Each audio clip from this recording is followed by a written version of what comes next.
Hello, friends. Bonjour, chers amis. Alors que nous nous rapprochons de la fin des temps, des événements étranges et surnaturels auront lieu. Nous lisons dans la tragédie des siècles que les esprits malins se rendront auprès des rois et auprès de tous les habitants de la terre pour les séduire et les engager à unir leurs forces à celles de Satan dans sa lutte suprême contre le gouvernement de Dieu. C'est ainsi que peuples et souverains seront ensorcelés.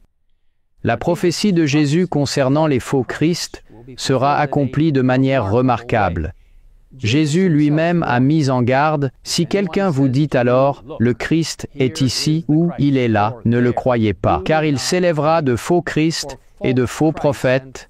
Ils feront de grands prodiges et des miracles, au point de séduire, s'il était possible, même les élus. Alors que ces faux Christ apparaîtront à divers endroits, on nous dit que, pour couronner le grand drame de la séduction, Satan lui-même simulera l'avènement du Seigneur. Dans la tragédie des siècles, nous recevons une description très claire de ce qui va se passer.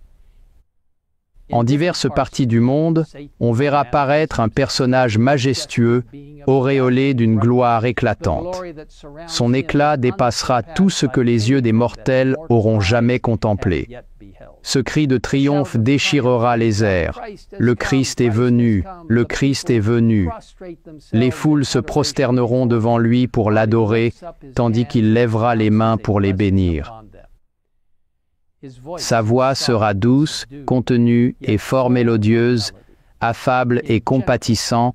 Il répétera quelques-unes des vérités célestes et consolantes prononcées par le Seigneur. Il guérira les malades. Chers amis, si nous ne nous fions qu'à nos sens, nous serons trompés. Mais la Bible affirme à la loi et au témoignage. Si l'on ne parle pas ainsi, il n'y aura point d'aurore pour le peuple. Si les paroles d'une personne contredisent la Bible, nous pouvons être certains que cette personne ne peut être digne de confiance. Et c'est ainsi que nous pourrons distinguer le faux Christ du vrai. Concernant sa venue, Jésus a déclaré « Car, comme l'éclair part de l'Orient et se montre jusqu'en Occident, ainsi sera l'avènement du Fils de l'homme. » En Apocalypse 1:7, nous lisons « Voici, il vient avec les nuées, et tout œil le verra, même ceux qui l'ont percé. » C'est quelque chose que Satan ne sera pas autorisé à contrefaire. De plus, Satan, dans son rôle présumé de Christ, parlera directement contre les Écritures, affirmant avoir transféré le sabbat au dimanche et il ordonnera à chacun de sanctifier le jour qu'il a béni. Mais il va encore plus loin, déclarant que ceux qui s'obstineront à observer le septième jour renient le Christ, puisqu'ils refuseront de prendre garde aux anges qu'il a envoyés pour apporter la vérité au monde. On nous dit que cette suprême séduction sera presque irrésistible. C'est pourquoi, mes amis, il est si important d'étudier la parole de Dieu tout en priant, en demandant au Saint-Esprit de nous guider. Seuls échapperont à la redoutable séduction qui subjuguera le monde ceux qui étudient diligemment les Écritures et qui ont l'amour de la vérité. C'est grâce au témoignage de la parole de Dieu qu'ils découvriront le séducteur sous son déguisement. L'heure de l'épreuve sonnera pour tous. Satan essaiera tout ce qui est en son pouvoir pour nous empêcher d'étudier la Bible.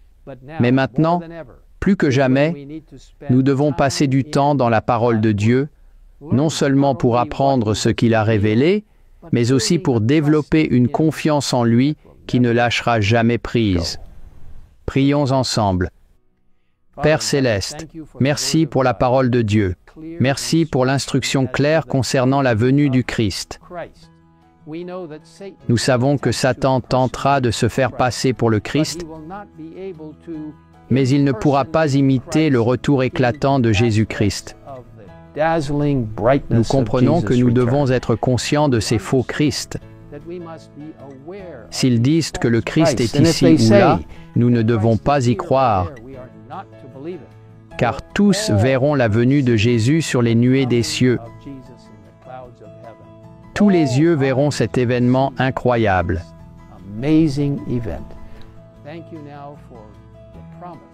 Merci pour la promesse que Jésus reviendra et que nous connaîtrons les signes de sa venue. Au nom de Jésus, nous te le demandons. Amen. Amen.